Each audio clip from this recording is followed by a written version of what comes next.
यानी अब आंसर लिखने वालों की संख्या ज़्यादा हो रही है।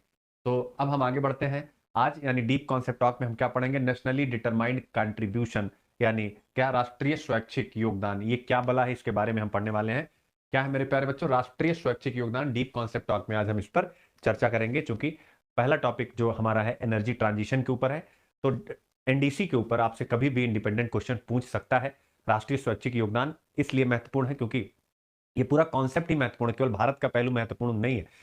क्यों? क्योंकि ऑब्वियस है, अगर संपूर्ण विश्व को जिन्होंने कार्बन न्यूट्रल होने का टारगेट रखा है उसे वो प्राप्त करना चाहते हैं, या या अगर हिंदुस्तान ने जो पंचामृत का लक्ष्य रखा है उनमें से 2070 तक कार्बन न्यूट्रल होने का लक्ष्य रखा, वो तभी प्राप्त कर पाएंगे जब हम एनडीसी को बेहतर ढंग से इंप्लीमेंट करेंगे। तो एनडीसी धारणीय विकास यानी सतत विकास के लिए एक महत्वपूर्ण क्या है? उपकरण है, टूल है, माध्यम है, कुछ भी आप कह सकते हैं।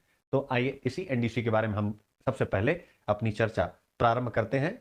और आई होप कि सब कुछ सही चल रहा होगा, दिख रहा होगा आप लोगों को। ठीक है, आइए आगे बढ़ते हैं।